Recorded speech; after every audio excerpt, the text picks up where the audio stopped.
اس کے اندر کتنا غصے کو ہینڈل کرنے کی ضرورت ہے، کیونکہ ظاہر ہے یہ وہ آدمی ہے جس کے ہاتھ میں گن ہے، یہ وہ آدمی ہے جو کہ اس گن کا استعمال بھی کرنا ایک اور جانتا چیز بھی ہے، میں بہت سی جگہوں پر آپ جب کام کرنے کا آپ کو اتفاق ہوتا ہے تو آپ یہ دیکھتے ہیں کہ جو گارڈز ہوتے ہیں ان کو بعض اوقات وہ بھی نہیں دیا جاتا ہے، گولیاں بھی نہیں دی جاتی، یعنی کہ ان کو گولیاں چلانے کی، لوڈ کرنے کی اجازت بھی نہیں دیتے ایٹ ٹائمز۔ اب یہ سلسلہ ہو گیا ہے کہ اجازت دی جاتی ہے، لیکن اس کے اندر اس شخص کی برداشت کا یہ عالم تھا، ہو سکتا ہے یہاں پر چور ڈاکو لٹیرے آتے تو یہ گولی نہ چلا پاتا، لیکن ایک نہتے انسان پر یا تو وہ پروووک کر رہا ہوتا تب بھی اس چیز کی اجازت نہیں ہے، پروووک کر رہا ہو تب بھی اس چیز کی اجازت نہیں ہے کہ آپ مار دیں۔ وہ تو موبائل لے کے کھڑا ہے اور آپ دیکھیں پہلے جب گولی چلتی ہے وہ یوں اپنے آپ کو بچاتا ہے۔ مائٹ از رائٹ والی بات ہو گئی نا، میں خود حیران ہوں کہ کیوں کر یہ ہو سکتا ہے، کس وجہ سے اس شخص نے یہ کام کیا، نتائج کی پرواہ کیے بغیر یہ اقدام اٹھایا، اور ابھی بھی اس کو اس چیز کا کوئی افسوس ریگریٹ یا نہیں ہے۔ ایک گھر کا آپ سوچئے، میں اس نوجوان کی اس کی والدہ کے ساتھ تصویر دیکھ رہا تھا، پھر میں نے جا کے اس کی ہسٹری چیک کی، یہ وقار زکا کے ایک پروگرام میں بھی آیا تھا تو وہاں پر یہ 2 بچوں کے باپ جی بتائے یہ دیکھیں نا، والدہ کے ساتھ ویڈیو چیک کیجئے، ظاہر ہے he was a tick talker, تو یہ پورا اپنا کانٹینٹ سوشل میڈیا پر بھی اپلوڈ کرتے رہتے تھے۔ تو اور جب ہمارے ملک میں لوگ اس طرح خوف کا شکار ہوں گے تو پھر کیسے سزا لوگوں کو جب تک نہیں ملے گی، کیسے یہ معاشرے میں امن و امان آئے گا؟ تو افضل خان ہمارے نمائندے ساتھ ہیں، ہم ان سے پوچھتے ہیں کہ اس گارڈ کے حوالے سے پولیس مزید کیا معلوم کر سکی ہے، کیا اس کا بیک گراؤنڈ ہے، کیا اس کی ہسٹری ہے، کیا اس کا ریکارڈ ہے۔ افضل بتائیے گا، 7 کو جس انداز سے گولی ماری گئی، کوئی جھگڑا، کوئی ایسی بات نہیں ہوئی، بس وہ یہ کہتا ہے گارڈ کہ جی میری بات نہیں سنی، مجھے غصہ آیا اور میں نے گولی مار دی۔ سو یہی رپورٹ کر رہی ہے پولیس بھی، انسیڈنٹ واقعتاً ایسے ہی ساری چیزیں ڈیٹیل لکھی گئی ہیں، ایف آئی آر اگر اس کی کٹی ہے تو؟ جی دیکھیے، پولیس کا کہنا ہے کہ اس گارڈ کا تعلق جو ہے وہ وزیرستان سے ہے، اس کو اردو بھی نہیں آتی، وہ اپنی بات صحیح طرح سے جو ہے وہ پولیس کے سامنے بیان نہیں کر پا رہا، لیکن جو عینی شاہدین کے ساتھ پولیس کی بات ہوئی ہے اس کے مطابق یہی بتایا جا رہا ہے کہ جو سیکورٹی گارڈ ہے اس نے جو سعد احمد ہے اس کو منع کیا تھا ویڈیو بنانے سے، لیکن وہ ویڈیو بناتا رہا منع کرنے کے باوجود، تو اس کے نتیجے میں اس نے فائرنگ کر دی اور جو ہے وہ سعد احمد جاں بحق ہو گیا۔ اس کے بعد پولیس وہاں پر پہنچی ہے اور جو سیکورٹی گارڈ ہے اس کو حراست میں لیا گیا ہے۔ بنیادی طور پر یہ جو واقعہ ہے یہ بڑھتے ہوئے عدم برداشت کا ہی واقعہ ہے، اور جو اس موضوع پہ بات کرتے ہوئے اس چیز پر بات کرنا بھی بہت ضروری ہے کہ جو سیکورٹی گارڈز ہیں، نہ ان کی ٹریننگ ہے، نہ ہی ان کے جو ہے وہ کوئی اچھی تنخواہ دی جاتی ہے، نہ ہی ان کو کوئی سفری اخراجات دیے جاتے ہیں، اور اس سخت گرمی کے اندر 12 گھنٹے یہ لوگ ڈیوٹی کرتے ہیں، تو اس کی وجہ سے بھی یہ لوگ جو ہے وہ ذہنی مسائل کا شکار ہو جاتے ہیں، اور ان کے اندر جو برداشت ہے وہ کم ہو جاتا ہے، اور اس قسم کے واقعات پیش آتے ہیں۔ اور آگے چل کے ظاہر ہے کہ ہم اس وقت معاملہ ہے کہ ایکسٹریم کا، دیکھیں میں اس چیز کو سمجھتا ہوں کہ کوئی بھی شخص ہو اس کی پرائیویسی کو انویڈ نہیں کرنا چاہیے، کسی بھی شخص کی مرضی کے بغیر اس کی ویڈیو نہیں بننا چاہیے، اس کا کنسنٹ ہونا بہت ضروری ہے۔ آج کل ہر شخص کے پاس کیمرہ ہے، ہر شخص صحافی بن گیا ہے، ہر شخص یوٹیوبر بن گیا ہے، ہر شخص جو ہے وہ اپنا چینل چلانے کے لیے کسی بھی اقدام تک جاتا ہے۔ میرا پوائنٹ اس وقت یہ ہے کہ برداشت کا اس حد تک جانا، یا تو یہ نوجوان لڑ رہا ہوتا، یا تو یہ پرووکیٹو لینگویج یوز کر رہا ہوتا، یا ہاتھا پائی کر رہا ہوتا، تب بھی اس اقدام کی کسی صورت اجازت نہیں تھی کہ آپ گولی اٹھا کے کسی کو مار دو۔ یہاں پر تو زبانی ایک بات چیت چل رہی ہے، اور اس میں اچانک وہ ابھی بھی میرے خیال میں ریکارڈنگ ہی کر رہا تھا، اسے توقع نہیں تھی کہ وہ اس طرح سے گولی مار دے گا۔ تو کوئی مطلب جو کمپنی ہے کوئی چیک اپ وغیرہ نہیں کراتی شروع میں جب کسی کو ہائر کیا جاتا ہے، جب کسی شخص کو زبان نہیں آتی تو وہ کیسے یہاں پر کنٹرول کرے گا چیزیں؟ یہ سمجھ سے بالا تر ہے۔ بالکل اشفاق، یہ تو بہت بڑا المیہ ہے کہ جو سیکورٹی کمپنیز ہیں یہ انتہائی بااثر لوگ ہوتے ہیں، ان کو چیک کرنے والا بھی کوئی ادارہ موجود نہیں ہے۔ یہی وجہ ہے کہ معمولی تنخواہوں کے اوپر یہ جو مجبور قسم کے لوگ ہوتے ہیں جو مختلف دور دراز علاقوں سے کسی نوکری کی تلاش میں یہاں پر آتے ہیں شہر میں، اور انہیں نوکری نہیں ملتی تو انہیں جو ہے وہ سیکورٹی کمپنی ہائر کر لیتی ہے، بہت معمولی تنخواہ انہیں دی جاتی ہے۔ سب سے بڑی بات یہ ہے کہ انہیں کوئی باقاعدہ ٹریننگ نہیں دی جاتی کہ کس طرح سے ویپن کو کیری کرنا ہے، کس قسم کی صورتحال کے اندر جو ہے وہ اسلحہ نکالنا ہے، کون سا موقع آئے گا جب آپ فائرنگ کریں گے۔ یہ ایک بیسک ایجوکیشن ہے کہ آپ کسی کی جان نہیں لے سکتے، یہ ہماری بیسک ایجوکیشن ہے۔ یہ ٹریننگ کا حصہ تو بعد میں بنے گی، لیکن یہ بتائیں کہ کس طریقے سے ان کی بھرتی ہوتی ہے, کیا پروفائل ان کے چیک کیے جاتے ہیں, کیا بیک گراؤنڈ چیک کیے جاتے ہیں, کچھ کمپنی ہے وہ کچھ ذمہ داری لے رہی ہے اس اور میں؟ دوسرا یہ بھی ایڈ میں کروں گا کہ ان کو یہ بھی بتایا جاتا ہوگا کہ کس حالت میں آپ نے گولی چلانی اور کس حالت میں نہیں. جی بالکل, انہیں یہی بتایا جاتا ہے کہ اگر کوئی لوٹ مار کا واقعہ ہو تو بھی اس دوران بھی جو ہے وہ آپ کو اس ڈاکو یا ملزم کی ٹانگ پر گولی مارنی ہے اور کوشش کرنی ہے کہ یا تو ہوائی فائرنگ کر کے انہیں اسے جو ہے وہ وہاں سے بھاگنے پر مجبور کر دیا جائے. لیکن یہاں پر اس واقعے کے اندر تو دیکھا گیا ہے کہ براہ راست فائرنگ کی گئی ہے. جہاں تک ان سیکورٹی گارڈز کو ہائر کرنے کا جو کرائٹیریا ہے اس کے بات کی جائے تو سیکورٹی کمپنیز کے اوپر بہت بڑا سوالیہ نشان پیدا ہوتا ہے کہ وہ ان سیکورٹی گارڈز کو جب ہائر کرتے ہیں تو ان کے پاس ان کا کوئی باقاعدہ ان کو ہائر کرنے کے لیے کوئی ضابطہ موجود نہیں ہے. صرف ایک شخص ہونا چاہیے جس کو جو اسلحہ کیری کر سکتا ہو اور اس کے ساتھ ساتھ جو ہے اس کو چند جو ہے وہ راؤنڈ جو ہے وہ فائر کرنے کے لیے دے دیے جاتے ہیں اور اس کے بعد اس کو کسی بھی مقام پر جو ہے وہ شہر کے بیچوں بیچ اسلحہ بردار شخص کو کھڑا کر دیا جاتا ہے. یہ وہ سارے ایشوز ہیں افضل جو آپ بتا رہے ہیں کہ ماضی میں بھی ہم نے اس طرح کے واقعات دیکھے, لیکن اس کی باقاعدہ ہم فالو اپ بھی رکھیں گے. آپ بھی ہمیں بتائیے گا کہ پولیس اس کیس کو کیسے آگے پرسو کر رہی ہے. Thank you so much Afzal for joining us. اور یہ بڑا افسوسناک واقعہ, اور سوچیں کہ اس گھر پہ کیا بیت رہی ہوگی, اور وہ جو 7 نوجوان جس کے ساتھ یہ واقعہ پیش آیا, 2 بچے اس کے, ایک کہتے ہیں نا بڑا بے ضرر سا وہ کام کر رہا تھا. ٹک ٹاک آج کل تو سبھی ٹک ٹاک بنا رہے ہیں, ویڈیوز بنا رہے ہیں, کانٹینٹ کریٹ کر رہے ہیں, تو تھوڑا بہت خیال رکھیں. اگر آپ ان سے نہیں بات کرنا چاہتے, نہیں مخاطب ہونا چاہتے, آپ ایکسکیوز کر کے آگے بڑھ جائیں, لیکن اس کا یہ مطلب نہیں ہے کہ بات یہاں تک اس نوبت تک چلی جائے اور وہ بھی سڈنلی. اچھا جی, اس کے ساتھ ساتھ اسٹریٹ کرائمز الگ بڑھتے چلے جا رہے ہیں اور ایک اور نوجوان کو مزاحمت پر قتل کر دیا گیا. 20 سال کا عبد الباسط جس کا ہم تذکرہ کر رہے ہیں, یہ پرانے جوتے بیچتا تھا اور یہ ڈکیتی مزاحمت پر یہ واقعہ کورنگی ناصر جمپ میں پیش آیا جہاں پر اس نوجوان کو قتل کیا گیا. اچھا, اس کے ساتھ ساتھ ڈیفنس کے علاقے کی اگر ہم بات کریں فیز 2 اسٹریٹ نمبر 12 کی, تو وہاں پر ایک ڈکیتی میں مزاحمت پر تاجر کو قتل کر دیا گیا. یہ آصف بلوانی ایمبرائڈری فیکٹری کے مالک تھے اور کچھ عرصے قبل انہوں نے ڈیفنس میں گھر خریدا تھا.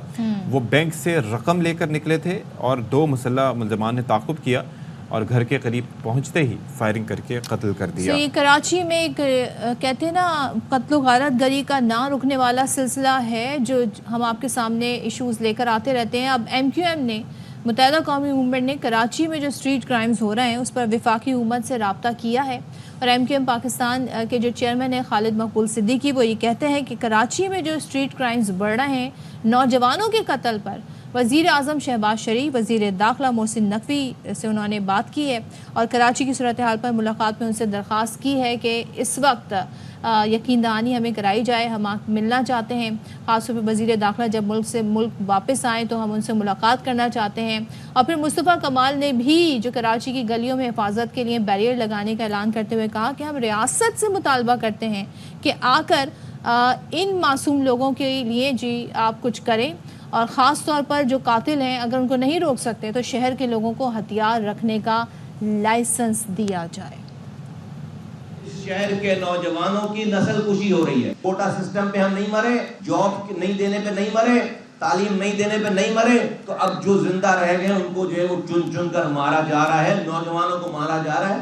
یہ نارمل اسٹریٹ کرائم نہیں ہے, یہ ہماری نسل کشی ہو رہی ہے. یہ دیکھیں, یہ سارے چہرے دیکھیں, ان کا حساب دینا پڑے گا. ہم اب اس ظلم کو مزید برداشت نہیں کر سکتے.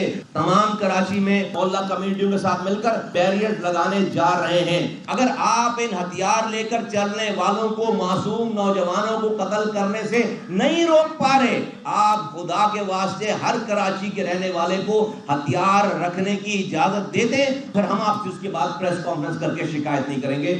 آج اگر چند لوگوں کے حقوق متاثر ہوں تو ہماری جوڈیشری جو ہے وہ سو موٹو لیتی ہے, بیچ میں آتی ہے. یہ پورا پاکستان تباہ ہو رہا ہے کراچی کے ذریعے. کتنے نوجوان اور اپنی جانوں سے جائیں کہ ارباب اختیار اس کو صرف نارمل واقعہ دیکھنے کے بجائے اس کو ایک قومی سرانیہ دیکھیں.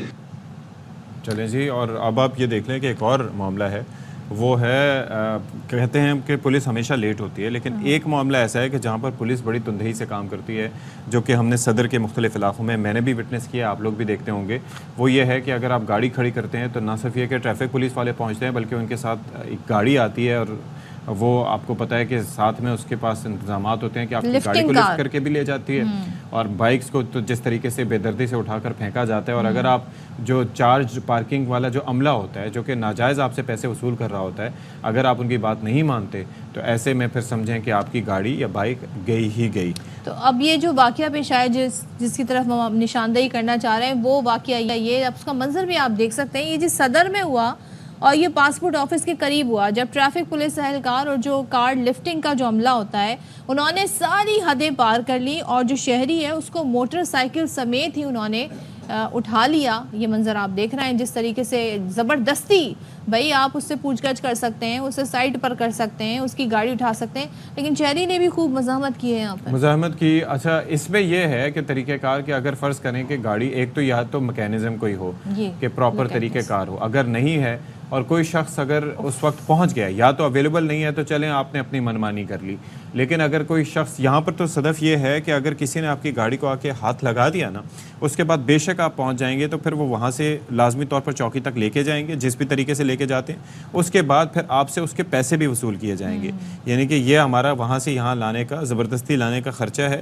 وہ آپ نے لازمی طور پر دینا ہے۔ میں سمجھتی ہو سکتا ہے just to give a little bit margin کہ ہو سکتا ہے اس شہری نے غلط جگہ گاڑی پارک کی بھی ہو، ٹھیک ہے، یہ نہیں ہونا چاہیے۔ ایز اے صحیح جگہ ہے کیا سٹیزن آپ کو، میں اس پر بھی آ رہی ہوں، سٹیزن آپ کو اپنی ذمہ داری نبھانی چاہیے، لیکن وہ سوال کہ صحیح جگہ کیا ہے، اور ہم سے جو غیر قانونی طور پر پارکنگ وصول کی جاتی ہے اس وقت یہ سب کہاں ہوتے ہیں؟ اس وقت کیوں نہیں اتنی تندہی سے آ کر عوام کو جو ہے پوچھا جاتا کہ بھائی یہ جو یہاں پر لائن سے قطار سے جو گاڑیاں پارک ہو رہی ہیں اس کی کون پارکنگ لے رہا ہے؟ کوئی اسے اون نہیں کر رہا ہوتا اس وقت، کوئی نہیں بتا رہا ہوتا کہ قانونی اور غیر قانونی۔ تو چلیں جی اس پر بات کر لیتے ہیں۔ ہمارے ساتھ موجود ہیں D I G traffic Karachi Ahmed Nawaz Cheema صاحب۔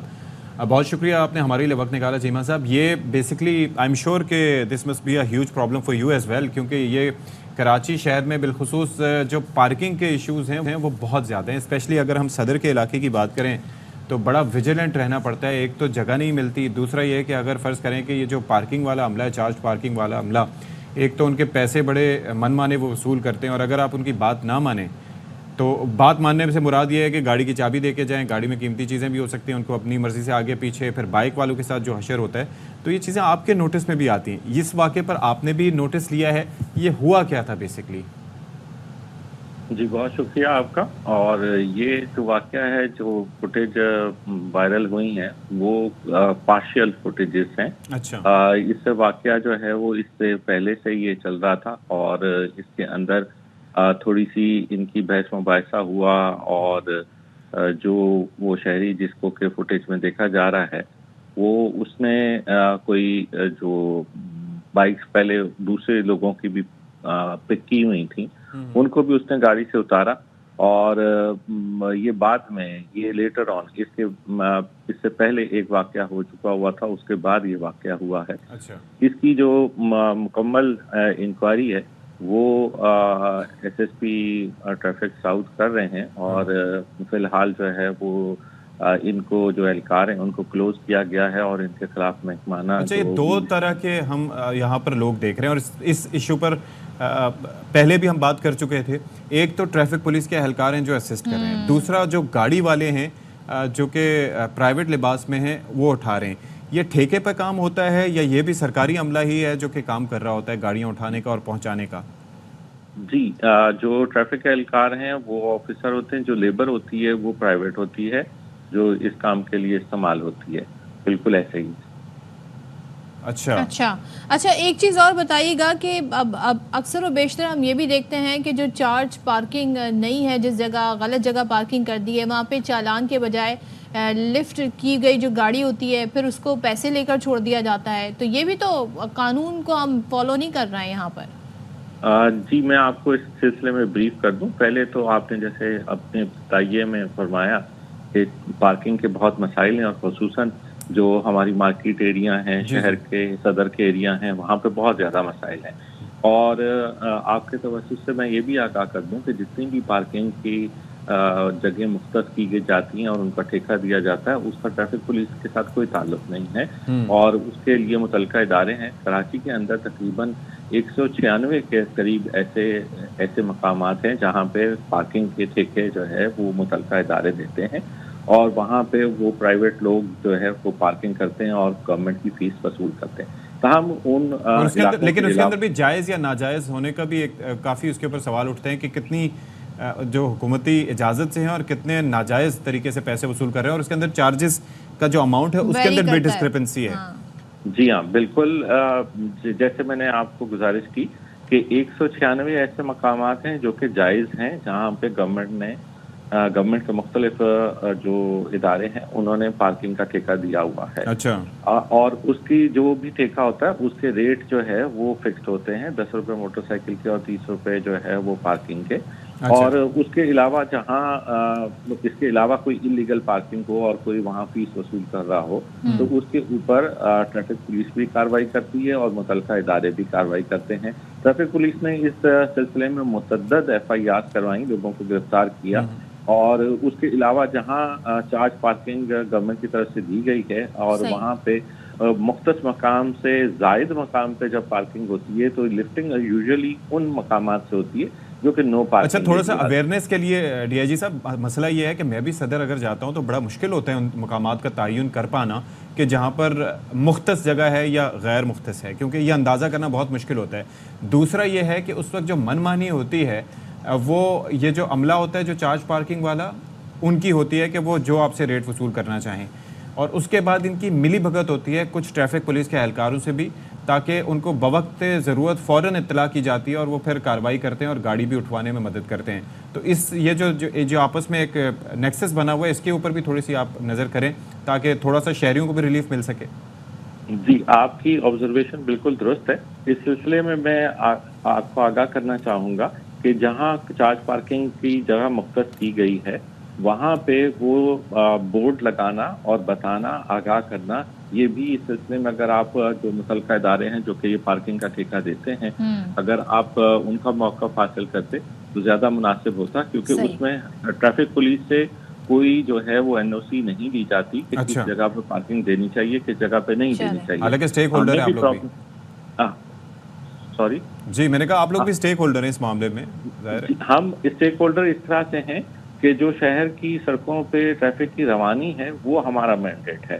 جہاں جو ہے وہ ایسی پارکنگ، اضافی پارکنگ ہو جاتی ہے جس کی وجہ سے سڑک تنگ ہو جاتی ہے اور وہاں سے ٹریفک کی روانی متاثر ہوتی ہے، تو وہاں سے گاڑیوں کو لفٹ کرنا وہ ہماری ذمہ داری ہے۔ تاہم جو جی احمد نواز شیمہ صاحب، بہت شکریہ آپ کا۔ اور ظاہر ہے یہ انہوں نے کہا کہ یہ ذمہ داری نہیں ہے ٹریفک میں جہاں کہاں پہ چارج پارکنگ قانونی ہے غیر قانونی ہے، ٹریفک پولیس اہلکاروں کا کام نہیں ہے اسے دیکھنا۔ لیکن جب بات ٹریفک کی ہو رہی ہے تو بھائی صبح سویرا کوئی آپ کو میں اچھی خبر اس وقت نہیں دینے جا رہی، اور وہ کراچی کا جو نیپا کا علاقہ ہے وہاں سے ہے۔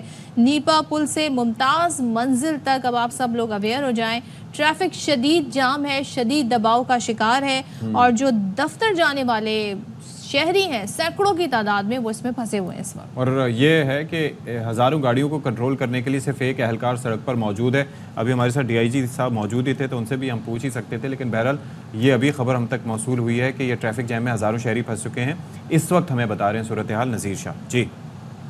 بالکل، دیکھیں نہ صرف نیپا سے ممتاز منزل بلکہ حسن اسکوائر سے نیو ٹاؤن تک یہی صورتحال ہے، اور یہ آج کی نہیں بلکہ روزانہ جو شہری اپنے کاموں پر، نوکریوں پر، دفاتر جانے کے لیے نکلتے ہیں تو اسی طرح رلتے ہیں، اور آج حد جو روزانہ سے جس سے زیادہ تھوڑا ٹریفک کا دباؤ ہے، اور ہزاروں کی تعداد سے گاڑیاں، لمبی قطاریں لگی ہوئی ہیں، اور پورے نیپا سے لے کر ممتاز منزل تک صرف ایک ٹریفک اہلکار موجود ہے جو اس کو کنٹرول کر رہا ہے، اور اس سے اگر آپ آگے جاتے ہیں ایکسپو کراس کر لیتے ہیں تو حسن اسکوائر سے لے کر پھر جو نیو ٹاؤن تھانے تک بدترین ٹریفک جام کی صورتحال ہے، اور وہاں پر آپ کو ایک اہلکار بھی نہیں ملے گا۔ جبکہ اس کے بعد جب تھوڑا سا آپ آگے جیل کی جانب جاتے ہیں جہاں پر ٹریفک بالکل نہ ہونے کے برابر ہوتا ہے تو وہاں پر 4 سے 5 اہلکار گاڑیوں کو روک روک کر چالان کرنے میں مصروف ہیں۔ ٹریفک پولیس کی شدید نااہلی ہے، لوگوں کو بہت سخت پریشانی کا سامنا کرنا پڑا۔ تھینک یو سو مچ نزیشہ. اور بھائی آپ لوگ یہ روٹ نہ لیں, اس روٹ پر اس وقت ہزاروں گاڑیاں ٹریفک میں پھنسی ہوئی ہیں.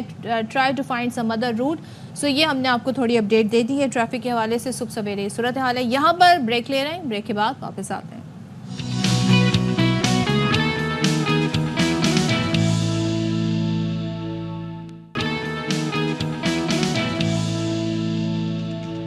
لو جی, ہاں جی, پڑوس میں کچھ نظر پڑی آپ کو؟ پڑوس میں تو کتنے الیکشن ہو رہا ہے. توقعات تھیں, کتنی خواہشات تھیں.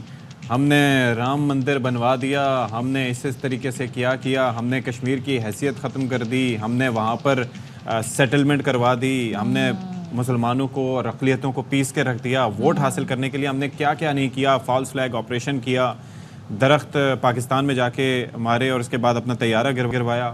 لیکن اس کے باوجود الیکشنز میں جو ہم سویپ کرنا چاہ رہے تھے وہ نہیں ہو سکا. جہاں پر مندر بنوایا اس جگہ سے بھی ہار گیا. بھائی باوجود اس کے کہ اس وقت جو ہم ایک کہتے ہیں نا, جو ایک نمبر گیم ہمارے سامنے آ رہا ہے, اگر نریندر مودی حکومت بنانے کے قابل بھی ہوئے تو وہ کمزور اکثریت انہیں حاصل ہوگی. تو اس وقت بڑا انہیں ٹف ٹائم ملا ہے. I was just like, social media کا زمانہ ہے, آپ کو پتا ہے لوگ ہر طرح کے کامنٹ کرتے ہیں. تو انڈینز جو ہیں, اگر آپ ان کی ٹویٹس دیکھیں تو وہ اس کا تھوڑا بہت کریڈٹ شاہ رخ خان کو بھی دے رہے ہیں, جو ان کی ایک فلم آئی تھی جس میں انہوں نے لوگوں کو بتایا تھا کہ آپ کے ووٹ کی طاقت کیا ہے. تو وہ ڈائلاگ کافی فیمس ہو رہے ہیں. بہرحال یہ تو ایک الگ فلمی سی بات ہو گئی, لیکن ایسی کیا وجوہات ہیں کہ شائننگ انڈیا اور جو ہم نے انڈیا کی اکانومی کو دیکھا اس کے باوجود بھی ابتدائی نتائج کے بعد جو اکانومی تو بہتر ہوئی ہے, لیکن جو مہنگائی, انفلیشن تو از اے گلوبل فینومین ہے. سو لیکن انڈیا کی اگر ہم اکانومی کی جو ایکسپینڈ اس کو ہوتا ہوا دیکھیں تو وہ اس کا کریڈٹ وہ مودی کو دیتے ہیں. آئی ٹی جس طرح سے سیکٹر ان کا بڑا ہے اس کا کریڈٹ بھی وہ مودی کو دیتے ہیں. تو اتحادی جماعتیں جو ہیں بی جے پی کی, انہوں نے اب تک 292, جبکہ کانگریس اور اس کی اتحادی جماعتوں نے 233 نشستیں حاصل کی ہیں. تو یہ بڑے بڑے دعوے کرنے والے جو نریندر مودی ہیں, اب ان کو مشکل پڑ گئی ہے. سو اب کی بار 400 پار جو نعرہ تھا وہ بیکار ثابت ہوا اور وہ متوقع نتائج نہیں مل سکے. تو اس پر بات کریں گے. دفاعی تجزیہ کار ہمارے ساتھ موجود ہوں گے بریگیڈیئر ریٹائرڈ حارث نواز صاحب, اور اس کے ساتھ ساتھ سابق سفیر مسعود خالد صاحب بھی ہمیں جوائن کریں گے, ان سے بھی ہم بات کریں گے. حارث نواز صاحب, کیا یہ اینٹیسپیشن تھی, یہ جو نعرہ تھا وہ بڑے اس وقت اینٹیسپیشن تھی, بڑی توقع تھی, جن چیزوں کی جانب میں نے اشارہ کیا ان کو بڑا پراؤڈلی وہ پروموٹ کرتے تھے اور اس کے اوپر رینٹ کرتے تھے کہ ہم نے تو یہ کر دیا اور ہمیں کامیابی ملے گی. تو یہ تو الٹا ہو گیا, اس کے اگینسٹ ہو گیا. صدیق بات یہ ہے کہ یہ لوگوں نے ووٹ اگینسٹ ہیٹ دیا. جو اس کا تھا وہ آپ کو نظر آ رہا تھا کہ انہوں نے ڈیسائیڈ کر لیا تھا کہ جو انڈیا کا چہرہ سیکولرزم کا تھا وہ مست کر دیا تھا. اس نے نفرت, ظلم, بربریت کی جو ایک فضا قائم کی تھی اس کے خلاف ووٹ دیا, اور اس نے بہت کچھ بھی کام نہیں کیا. اپنے middle class, lower middle class کو اس نے بالکل پیس کے رکھ دیا. وہ اس کے خلاف ہوئے, مائنورٹی کے خلاف, کشمیر میں مسلمانوں کے خلاف, اس کے بعد مسلمانوں کے ساتھ لنچنگ, پھر اس کے بعد سکھوں کے خلاف جو کیا, منی پور میں کرسچن کے ساتھ جو کیا, اس کے اندر اینسلائٹ موومنٹ چل رہی ہے 22 ڈفرینٹ اسٹیٹس کے اندر. وہ پھر اپنے یو پی میں ہی الیکشن آ گیا, جہاں بابری مسجد گرا کے اس نے مندر بنا رہا ہے, وہاں پر الیکشن آ گیا. اس سے آپ سوچتے ہیں کہ کتنی لوگوں نے اس سے نفرت کی ہے. اور اس کے بعد ابھی اس نے جو نعرہ لگایا تھا کہ اس بار 400 پار کا نعرہ پوری طرح فیل ہوا, اور اس کو سمپل میجورٹی بھی نہیں ملی ہے. 240 سیٹس ہیں بی جے پی کے, باقی الائنس میں جا کے مسلم سیٹ بھی ہیں, اور اس کے جا کے 293 ہیں, انہوں نے تقریباً 233 سیٹ لی ہیں. اور ابھی بھی راہل گاندھی نے یہ نہیں کہا کہ جی ہم الیکشن حکومت نہیں بنا سکتے, بیکاز اگر اس کے کولیشن پارٹنر نکل کے کانگریس پہ آ گئے تو they can make it. So it is still fingers are crossed. لیکن بات یہ کہ جو اس نے جس طریقے سے ظلم کیا, اور اس کے بعد اس نے انٹیلیجنس ایجنسیز, حکومتیں کے تمام ہتھ کنڈے, اپنے پولیٹیشینز کو پکڑ کے بند کر دیا, وہ اریسٹ کیا. اس کے بعد ان کو ان کی پارٹیوں سے علیحدہ کیا, پارٹیاں ختم کروائیں, کانگریس کا اکاؤنٹ بند کر دیا. ٹیررزم جو باہر ملکوں میں کیا, ایک امیج کاؤنٹ کیا ہوا تھا, جو نعرے مسلمانوں کے خلاف لگا تھا کہ یہ کچھ بیٹھی ہیں, ان کو ہندوستان سے چلے جانا چاہیے. یہ ساری چیز اکٹھی ہو کے انہوں نے ڈیسائیڈ کیا زیادہ